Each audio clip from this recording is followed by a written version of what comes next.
Il y a quelques jours, Google a annoncé que Gemini avancé serait disponible gratuitement pour tous les utilisateurs Google Workspace. Alors moi de mon côté, ça fait plusieurs mois que j'utilise Claude pour l'intelligence artificielle et que je suis super content des réponses qu'il m'apporte.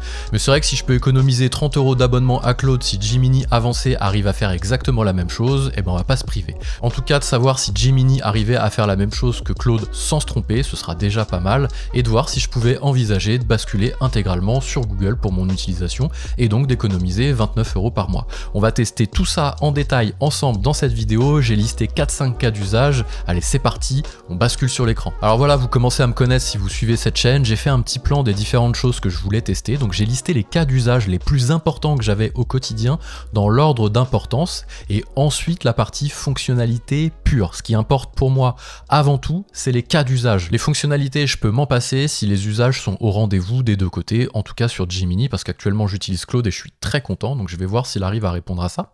Avant d'attaquer et de faire le sommaire, si vous me connaissez pas et que vous me découvrez à travers cette vidéo, je suis Baptiste, j'ai créé la chaîne Le Mémo pour partager mon expertise que j'ai acquise depuis 18 ans autour des logiciels destinés aux entreprises. Donc je fais des tutos, je fais des reviews sur des logiciels pour les entreprises, notamment Notion, PyDrive, PennyLane, Google Workspace, l'intelligence artificielle, de l'automatisation. Donc n'hésitez pas à vous abonner si vous me découvrez, il y a pas mal de vidéos, j'en fais 2-3 par semaine, voire plus parfois, et aussi pas mal de live tous les matins. Le sommaire, j'ai internalisé ma comptabilité, donc je gère moi-même ma comptabilité sur PennyLane, et je voudrais voir si l'intelligence artificielle arrive à me répondre, ou en tout cas faire grandir ma réflexion autour des questions que je me pose autour de la comptabilité. Donc c'est quelque chose que j'utilise beaucoup dans Claude, on sait que Claude a une bonne compréhension de la comptabilité et de la gestion, je voudrais voir où en est Gemini sur cette partie-là.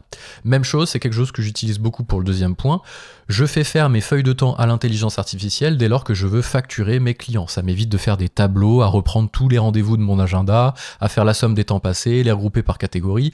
Ça me fait gagner un temps fou de les donner juste en screenshot à l'intelligence artificielle pour qu'il me fasse mes regroupements. Ensuite, je l'utilise pour l'anglais parce que j'ai pas un anglais complètement parfait.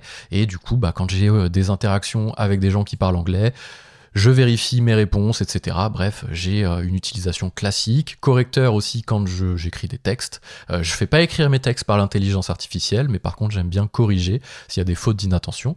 Et j'ai aussi créé un petit projet Business Stratégie où je lui ai donné les informations liées à mon business pour qu'on discute ensemble des différentes stratégies. Je lui demande pas de m'apporter des réponses, c'est simplement avoir une discussion avec quelqu'un permet de challenger son raisonnement si vous n'avez pas de collaborateur, si vous n'avez pas d'associé. Dans mon cas, je suis tout seul, donc ça me permet aussi d'avoir quelqu'un pour confronter mes propos, et donc j'ai créé un petit projet Business Stratégie. Donc on va tester tout ça, et ensuite on verra les fonctionnalités pures, les sources de données qu'on peut mettre des deux côtés, les limites de fichiers, export tableur, prévisualisation de rendu, rapidité, appli mobile. Donc on va essayer de tester tout ça, et on va commencer tout de suite avec le premier cas d'usage, la comptabilité. C'est quasiment le plus important dans mon cas de figure. Mais il faut pas juste se dire, ah Baptiste il a testé la comptabilité, mais il a pas testé tous les cas d'usage. En fait, en testant ça, on met en avant les capacités de l'outil d'intelligence artificielle à raisonner grâce à des sources de données.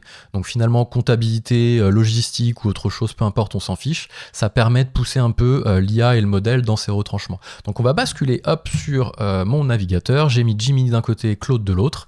Claude, je sais qu'il fonctionne, il m'accompagne au quotidien, c'est plus approuvé, mais là j'ai décidé de comparer les deux pour voir si je pouvais basculer sur Gemini. Donc à chaque fois, quand j'ai besoin de faire des choses récurrentes dans Claude, je crée ce qu'on appelle des projets. Et bien dans Gemini, c'est exactement la même chose, ils ont appelé ça des gemmes. Donc ce que j'ai fait avant de lancer la vidéo, pour vous éviter toute cette partie de paramétrage, j'ai recréé exactement à l'identique les projets que j'avais créés dans Claude, à l'identique dans Gemini, dans un gem. Donc là j'ai le gem qui s'appelle comptabilité, ici si on le regarde et que je le modifie, je lui ai donné le plan comptable 2024 et je lui ai donné le prompt que j'avais exactement écrit de la même façon. Si on regarde les projets au niveau de Claude, j'avais écrit exactement ça de la même façon. Si on regarde le prompt, il est écrit pareil, je lui ai donné la même pièce jointe. Donc ça va permettre de confronter les deux outils sur le même périmètre et je vais taper exactement la même question. Donc là je suis dans mon projet compta gestion dans Claude et je suis dans mon projet, on va revenir en arrière, compta dans Gemini. Donc on va l'ouvrir pour pouvoir discuter autour de lui. Voilà. Donc là je suis bien dans compta d'un côté, je suis bien dans compta gestion de l'autre. Et on va poser une question très simple, un cas d'usage que j'ai eu dernièrement. Je me suis posé la question très précise, si j'achète de la crypto avec mon entreprise, comment je dois comptabiliser la transaction dans ma comptabilité. Donc je vais mettre un cas très précis, j'ai acheté 100 euros de Bitcoin avec ma société. Comment dois-je comptabiliser cette transaction dans ma compta, sachant que le détail de mon statut, ma forme juridique, toutes les informations qui pourraient l'aider à bien me répondre sont inclus dans le prompt. Et de toute façon, on est sur le même périmètre des deux côtés. Donc je copie bien ce prompt-là pour aller le mettre ensuite dans Claude. Donc hop, je lui lance ça. De l'autre côté, je vais le mettre exactement de la même façon dans Claude et on va voir ce qu'il me répond. Première chose, Gemini me répond en anglais, alors que je lui ai posé la question en français. Je ne sais pas pourquoi. On va essayer d'aller voir un peu ce qui se passe. Donc déjà, il ne me donne pas du tout d'enregistrement, comment je dois enregistrer ça comptablement. Si on regarde du côté de Claude, c'est un petit peu plus poussé. J'essaye d'être complètement objectif. Même si j'ai un passé avec Claude et je sais qu'il résonne bien, je vais essayer de enlever le poids du passé, enlever les biais et de raisonner à froid pour vraiment vous présenter quelque chose de comparable. Donc d'un côté, j'en ai un qui me dit les crypto-monnaies sont considérées comme des jetons selon la réglementation comptable française, d'après le plan comptable 2024 que vous avez partagé. C'est bien, il s'est bien basé sur les sources que je lui ai données. Achat initial de 100 euros de Bitcoin, 522 d'un côté, 512 de l'autre. Important à noter, si le cours a augmenté, la plus-value latente, parce que oui, en fin d'année, il faut constater une plus-value latente même si on ne revend pas ses cryptos. C'est un petit peu comme, je sais pas moi, un contrat de capitalisation, ce genre de choses, et vous avez besoin aussi de passer la plus-value ou la moins-value en fin d'exercice, même si vous n'avez pas revendu. Et après, une fois que vous revendez, vous faites la différence avec ce que vous avez déjà payé. Bref, on s'en fiche, c'est pas ça le sujet. En tout cas, ça m'a l'air bien quali. Il s'est basé sur les informations. Si je regarde ici ma documentation au niveau du plan comptable détaillé, par exemple, ça, je lui ai pas donné. Je lui ai juste donné, ici, je vais vous montrer ce que je lui ai donné, moi, au niveau du plan comptable, je lui ai juste donné ça. Les libellés de compte, c'est tout. Le PCG, numéro de compte libellé. Je lui ai pas du tout donné la nouvelle réglementation, parce qu'on sait que c'est de la réglementation. Donc si je fais par exemple 522 et que je recherche à l'intérieur, voilà, jeton détenu, ici il m'explique bien que il a extrapolé cette information-là sans que je lui donne ce texte-là. Encore une fois, je ne lui ai pas donné ce texte-là. Donc il a bien accès à la nouvelle réglementation, etc. C'est intéressant quand même de le noter. Donc là, j'ai quelque chose de détaillé. De l'autre côté, j'en ai un qui me parle anglais et qui me fait même pas d'écriture comptable. Alors, on va lui préciser quand même, on va aller au bout de l'exercice, même si en théorie, à ce stade-là, moi, je bascule. J'arrête, je peux pas en fait. Combien de minutes de vidéo ? 4 minutes 25 de vidéo. À ce stade-là, je peux pas. Je vais pas m'amuser à faire ça à chaque fois. Alors je pourrais l'inclure dans le prompt. Je voudrais que tu me parles français, que tu me détailles l'écriture et que tu te bases sur les sources. Je lui ai donné exactement les mêmes sources des deux côtés, je rappelle. Je voudrais que tu me parles français et que tu te bases, bon là il va comprendre, il y a une faute, mais te bases sur le fichier que je t'ai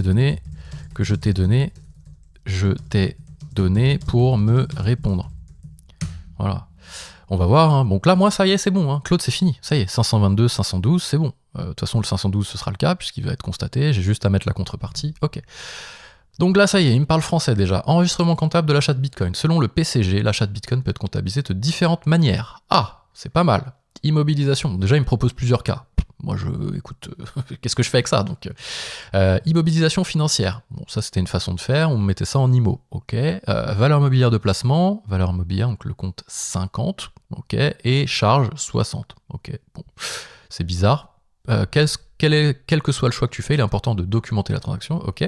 Mais tu ne me dis pas quelle méthode choisir. Donc voilà, on va essayer de... Dis-moi quoi, je suis pas là pour que tu me proposes 3 pistes sans me dire laquelle. Cependant, en tant qu'assistant, je ne peux pas prendre la décision à ta place. Bon, ok, laisse tomber. Bon, ben là, il me dit clairement, plan comptable 2024, t'as ça, bon, voilà, ça y est, c'est terminé. Achat de Bitcoin, je vais pas en faire un business, je lui ai expliqué assez clairement. Donc, force est de constater ici que la comptabilité, c'est Claude. Premier cas d'usage, c'est celui que j'utilise, à 60% dans le mois. C'est mon utilisation. Mais ça met en évidence ses capacités globales générales de compréhension et le fait de s'appuyer sur une pièce jointe. Donc même si, encore une fois, votre usage, c'est pas la comptabilité, c'est autre chose, ça met en évidence quand même quelques pistes. On va basculer sur le deuxième cas de figure, le suivi des temps. Je fais une mini pause dans la vidéo simplement pour vous dire qu'il y a quasiment 90% des gens qui regardent ces vidéos sur YouTube qui ne sont pas abonnés à la chaîne. Alors je sais que l'algorithme de YouTube est super puissant, que vous n'avez plus besoin de vous abonner aux chaînes pour avoir une sélection de vidéos qui vous plaît, mais ça permet quand même de soutenir les créateurs en montrant aux annonceurs, aux éventuels partenaires qu'il y a pas mal d'abonnés qui suivent la chaîne.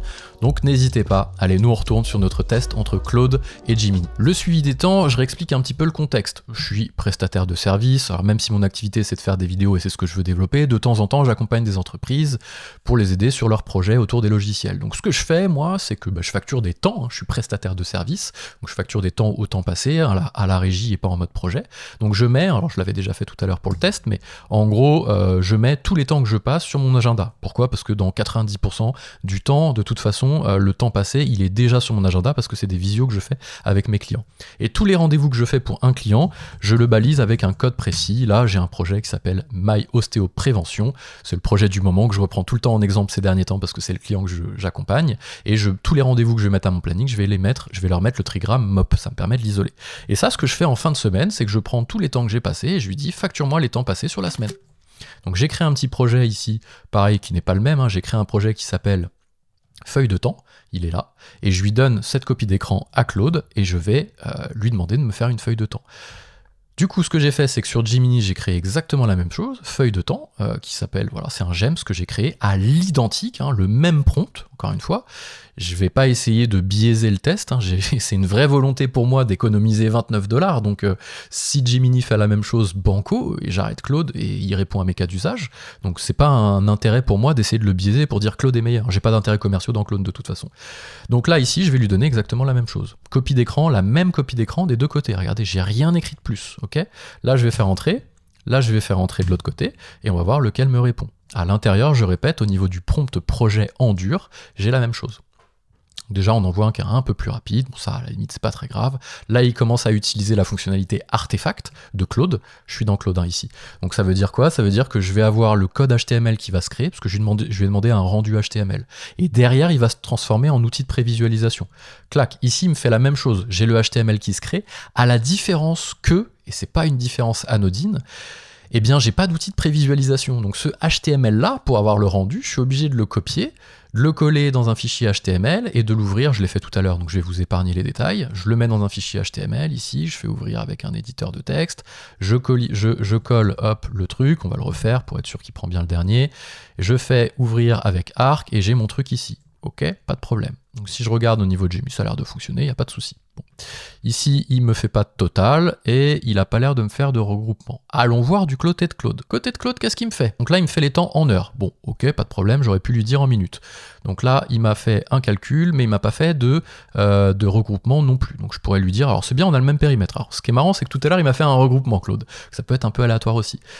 Peux-tu, on va lui mettre le même prompt, me faire...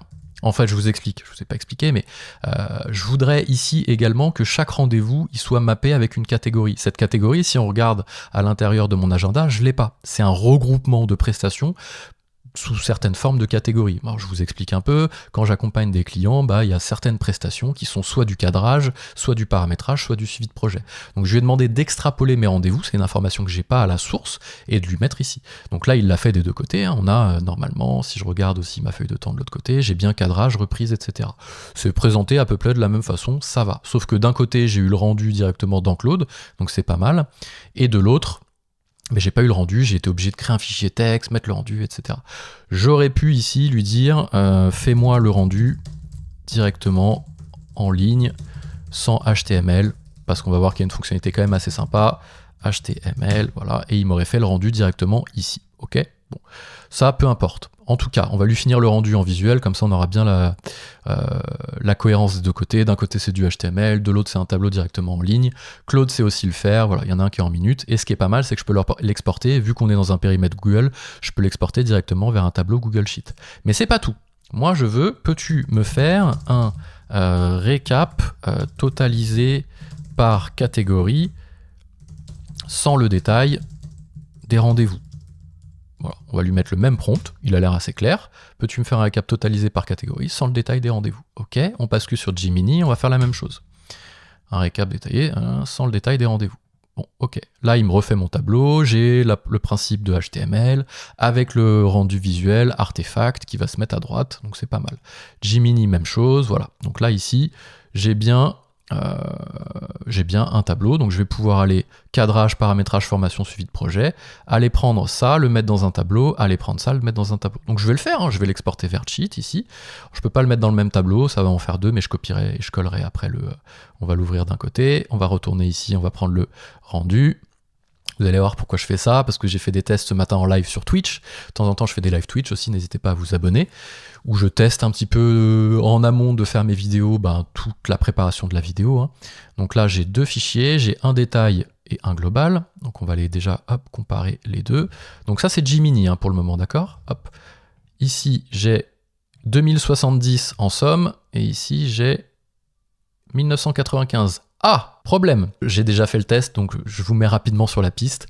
Quand je lui demande de faire le total par catégorie, le total détaillé ne colle pas avec le total par catégorie dans Gemini.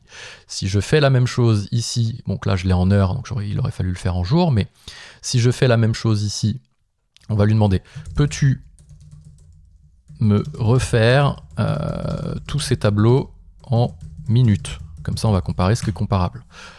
Quand même. Alors je lui ai dit à l'intérieur du prompt, là il a un petit peu... c'est pas ouf. Hein. Il aurait pu me les faire en minutes direct. Bon, il recommence son travail. Mais alors là, si on reprend 2 secondes sur Gemini, j'ai mon tableau ici, on va mettre ça en bleu, c'est Gemini, hop, pour pouvoir le comparer après, voilà. Et de l'autre côté, on va mettre Claude. Et on va les mettre en face aussi pour voir la catégorie d'affectation qu'il m'a fait. Encore une fois, si vous n'avez pas ce cas d'usage-là, c'est pas grave. Ça permet juste de tester les capacités de l'outil dans des tâches complexe, oui et non, c'est un screenshot avec de l'interprétation et un sous-total ici par catégorie. Déjà sur des tâches simples, il n'a pas réussi. Premier cas, on se rappelle la comptabilité, c'était pas fameux. Deuxième cas, les feuilles de temps, là déjà il se plante sur le total. On va voir si lui il arrive à faire beaucoup mieux ou pas. Donc là il m'a fait un premier tableau, normalement je l'ai en minutes, 1995, ok, donc je vais aller récupérer ça, je vais le mettre dans... alors je sais que le copier-coller parfois dans Google est pas fou, donc c'est là où c'est un peu chiant aussi pour lui. Je sais qu'il y a une méthode pour pouvoir mieux copier-coller, donc on va le récupérer, c'est pas grave. C'est quoi publier ça Non, publier c'est pour le mettre... Donc là 1995, en tout cas il m'a bien fait mon total. Et là 1995, 210, voilà. Si on regarde ici, hop, d'un côté j'ai bien 1995, je vais pas vous saouler avec les copier-coller. Hop, 1995... Si on prend la somme, ça c'est Claude, 1995, 1995, et si on regarde ici sur le tableau détaillé, j'ai bien 1995. Au moins, il ne se plante pas, c'est pas mal. On va rajouter un truc pour pouvoir le coller. Peux-tu m'ajouter un titre sur le tableau détaillé des rendez-vous? Comme ça, on va pouvoir le copier, coller directement dans Google Sheets, parce que s'il y a un titre, ça me permet de mieux le copier. Bon voilà, il va générer un titre au tableau, ça va prendre 2 secondes, puisqu'il a juste à rajouter un titre. Il n'a pas besoin de reprendre tout. Il m'a pas rajouté de titre. Si, ça y est, il me rajoute un titre. Voilà. Et si vous avez vu, ça c'est des petits détails qu'il faut savoir. Il y a des bons côtés de l'autre, c'est-à-dire qu'en fonctionnalité, on verra aussi que de toute façon, vous avez un Gemini qui est parfois un peu plus puissant, sauf la prévisualisation qui est mieux dans Claude. Bon, là, on s'en fiche un peu, mais je sais que de toute façon, voilà, si j'ai le détail ici, alors j'ai pas le même, non, j'ai pas collé tout en haut, c'est pour ça aussi. Donc hop, si je reprends ça et que je le mets à côté, voilà, je peux calculer. Donc là j'ai mes 2 tableaux, en bleu Gemini, en orange j'ai mon Claudio. Ici je vais comparer égal la différence entre les temps passés. On voit que déjà on a le même nombre de rendez-vous, donc ça va. Première fois où je le teste, Gemini m'invente un rendez-vous. Hier soir, je me dis vraiment, j'ai envie d'utiliser Gemini, il m'invente un rendez-vous le 31-12. True story. Donc là, on voit que déjà ça c'est bon. Après, si on vient comparer l'interprétation au niveau des titres, ici, au niveau des descriptions, on voit ici qu'il y a des petites différences entre la répartition par catégorie. Bon, déjà, il s'est planté dans le sous-total, c'est un peu chiant. Donc, bon, là, à ce stade, moi, j'abandonne. Hein. Un peu comme avec la comptabilité, j'abandonne, c'est un peu chiant. Déjà, il me parle anglais et tout ça. Voilà. Ici, voilà, cadrage, ok, pas de problème. Étude de la reprise, il me le met en paramétrage, là, lui. Étude de la reprise, c'est plutôt un cadrage. Donc, j'ai quand même Claude qui est un petit peu plus puissant. C'est l'étude de la reprise. C'est pas la reprise des données. Bref, en tout cas, moi, je sais que par interprétation, je l'aurais rangé dans le cadrage. Ensuite, paramétrage, c'est bon. Import définitif, il me le met... non, template de devis, il me le met en suivi de projet. Non, template de devis, c'est du paramétrage, chez moi. Pas de problème. Donc vous voyez ici, l'interprétation et le regroupement est bien plus poussé. C'est-à-dire que certes, lui, il me fait une catégorie, un sous-total par catégorie. Le sous-total est faux, parce qu'il n'est pas bon. Regardez, 2070 en bas à droite, si je prends la somme des minutes, ça marche pas. 1995. Et en plus de ça, il me met les trucs, pas aléatoirement, mais quand c'est un peu poussé, qu'il y a besoin de réfléchir, il sait pas où le mettre. Lui, si je reprends ligne par ligne, c'est précis, c'est efficace. Sauf si au niveau du libellé, je me suis trompé. Mais s'il y en a qui disent, si on donne des choses vérolées en amont, en import, donc prompt in égale mauvais prompt in égale mauvais prompt out. Donc la qualité des choses que vous lui donnez dépendra, la qualité des choses qu'il vous rend dépendra de ce que vous lui donnez. Là, je vais donner la même chose des deux côtés, il y en a un qui se bascule mieux. Donc moi, si je dois arriver ici, feuille de temps, clairement, c'est même pas que Claude est meilleur, c'est que Gemini ne fonctionne pas. Comptability, Gemini ne fonctionne pas. Sur des réflexions poussées, Gemini ne fonctionne pas. Sur de l'interprétation, Gemini ne fonctionne pas. À ce stade-là, je ne teste même pas l'anglais, je ne teste même pas le correcteur. Moi, le but de cette vidéo, c'était de savoir si je pouvais me passer de Claude pour mon business au quotidien sur des tâches compliquées. Lui faire écrire un article, je m'en fous. Lui faire traduire un texte, je m'en fous. Je sais qu'il sait le faire à la limite. Moi, ce que je veux, c'est ça. La compta, la feuille de temps, les feuilles de temps. Et c'est des exemples, mais vous pouvez avoir vos propres exemples à vous. Je vous mets sur la piste de la compréhension d'une intelligence artificielle versus une autre. Donc moi, je ne vais même pas au bout de mes tests ici, je m'arrête là, pour moi, c'est rédhibitoire, je ne peux pas utiliser le 7 février 2025 Gemini à la place de Claude. Donc je donne, et je suis content de donner 29 $ à Claude tous les mois, parce que je sais que sur ces exemples précis, mais sur d'autres aussi, il sera plus puissant. Après, on peut quand même aller vite faire regarder les fonctionnalités.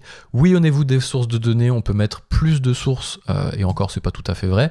Si on regarde dans Claude, ici, on fait un nouveau projet, j'ai des pièces jointes, j'ai des photos, j'ai des fichiers Google Drive. Si on regarde dans Gemini que je fais une nouvelle discussion, bon bah j'ai pas non plus image, fichier Google Drive. J'ai la même chose, j'ai le même périmètre. Donc là, égalité, on va mettre source de données, égalité, ok. Limite de fichier, oui, ok. On peut mettre des fichiers plus gros au niveau des gemmes dans Gemini que dans Claude. Mais bon, vous lui donnez les fichiers, il se plante, ça sert à rien. Moi, les fonctionnalités, je m'en fous. C'est pour ça qu'elle passe après les usages. Usage d'abord, fonctionnalité après. Export tableur, certes, ici, Gemini, on peut exporter directement sur un tableur. Prévisualisation rendue, le fameux artefact de Claude, bah, c'est Claude qui est meilleur. La rapidité, bon là c'est un peu discutable, mais franchement, je préfère attendre 5 minutes de plus et avoir une réponse correcte que d'avoir le truc instantané, quoi. Je suis pas là en train de l'utiliser comme un moteur de recherche. Voilà. Si je suis ici et que je crée cette chaîne, c'est pour une utilisation business entreprise. C'est pas au quotidien pour lui demander, comme Perplexity, je sais pas moi, des trucs du banal. Non, ça j'arrive à le faire, y a pas de problème. Et l'appli mobile, bah franchement, moi je m'arrête là. Je l'utilise très peu sur mobile. Moi, je lui demande des formules Excel compliquées, je lui demande des interprétations comme ça. Ici, moi, je m'arrête là. J'espère que cette petite vidéo, en tout cas, vous a plu. Si vous me découvrez à travers ce test, n'hésitez pas à vous abonner à cette chaîne. Je partage le meilleur de la tech pour les entreprises. N'hésitez pas à nous rejoindre sur Discord si vous voulez échanger, si j'ai mal fait un test ou si vous êtes pro Gemini et que vous dites bah t'as mal testé, c'est pas bien, c'est pas objectif. On se rejoint sur le Discord, ça permet d'échanger tous ensemble. Il y a le lien qui est en description. Je vous remets le lien de toutes les vidéos que j'ai fait autour de l'intelligence artificielle. J'ai créé une playlist dédiée pour ça. Il y a du Gemini, il y a du Claude, il y a du ChatGPT. Je le répète, n'hésitez pas à vous abonner à cette chaîne. Ça permet de donner de la force et ça me permet de continuer les vidéos de façon gratuite. Et moi je vous dis à très vite.